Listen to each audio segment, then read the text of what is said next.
பொதுவாகவே சுமித்ரா ஆம்ஸ்ட்ராங் அவரோட இழப்பு தமிழகத்தை மிகப்பெரிய சோகத்தில் உருவாக்குச்சு. அது லட்சக்கணக்கான மக்கள் அவரோட அந்த இறுதி ஊர்வலத்தில் பங்கேற்றாங்க.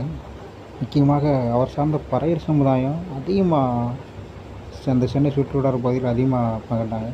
பொதுவாகவே பறையர் எடுத்திங்கன்னா எந்த ஒரு பிரச்சனை, முக்கியமாக பட்டியல் பிரிவில் எந்த ஒரு சமூகமாக இருக்கட்டும், பறைகளை தவிர்த்து நேரடியாக போய் களத்தில் இறங்கிடுவாங்க. ஆனால் அங்கே பறையர்களுக்காக எந்த சமூகம் வந்தது அப்படின்னு நம்ம பார்த்தோம்னா, அங்கே தான் ஒரு மிகப்பெரிய அதிர்ச்சி ஒன்று காத்திருக்கு. என்னென்னா, இதுக்கு முன்னே மேட்டுப்பாளையத்தில் சுவர் எடுத்து வந்தது. அதுக்கு போய் போகிறாங்க தமிழ் புலிகள் அமைப்பை சேர்ந்த திருவள்ளுவர் கைது செய்யப்பட்டார். உடனே திருமாவளவன் போனார். ஸ்பாட்டு போனால் அந்த மக்கள்கிட்ட கேட்டால் ரொம்ப திருவள்ளுவர் கையில் கண்டிச்சார். தலித்திய அமைப்புக்கெல்லாம் ஒன்று சேர்த்து போராட்டினாங்க. அது மிகப்பெரிய சர்ச்சையாச்சு. அதுக்கடுத்து பார்த்திங்கன்னா கச்சனத்தன் கொலை, இது பலர் சமுதாயம் சார்ந்தது. உடனே ரஞ்சித் குமார் திருமாவளவன் போனார். ரெட்டமலை சீனிவாசனோட பேர் ரேவதி நாகராஜன் போன்றவங்களும் போனாங்க. பிரச்சனைகளில் போய் தலையிட்டு அதிகமாக இது பண்ணாங்க. ஆனால் சமீபத்தில் ஆம்ஸ்ட்ராங்கோட இறுதி ஊர்வலத்தில் பொதுவாகவே ஜான் பாண்டியங்கிற ஒரு நபரை தவிர்த்து வேறு யாருமே வரலை. பலர் சமூகத்துலேருந்து ஜான் பாண்டியன் மட்டும்தான் வந்திருந்தார்.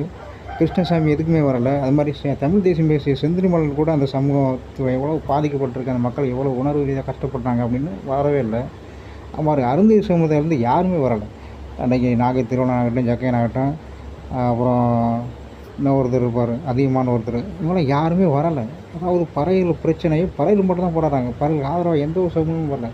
பின்னையும் பறைகளையும் எல்லாத்துக்கும் தூக்கி பிடிச்சிக்கிட்டு எல்லாம் ஒன்று, தலித்தியம், பட்டியல் பிரிவு அப்படின்னு எல்லாமே ஒன்று நினைச்சிட்டு பறைகள் மட்டும் ஏன் போராடணும்? ஏத்தான் நான் கேள்வி வைக்கிறேன். தங்களோட தேவைக்கு மட்டும் பறையர்களை ஒன்றுன்னு சொல்லி பயன்படுத்திட்டு அப்புறம் பறையர்களுக்கு என்ன ஒரு பிரச்சனைனாலும் வந்து பார்க்குறது கிடையாது. அதனால் பறையர்கள் தனித்திருப்பதும் விழித்திருப்பு தான் பறையர்கள் சரியாக ஒழிய இது போன்ற துரோகிகளாலும் முதுகில் குத்துவனாலும் நம்ம கூட நிற்கிறது என்றைக்குமே தவறில் தான் போய் முடியும். இவங்களால் பிற சமூகங்களோட நம்ம வன்மத்தை வளர்த்துட்ட மொழியே நமக்காக இவங்க யாரையும் பயக்கலை, நமக்கு சப்போர்ட்டாக வந்து நிற்கலை.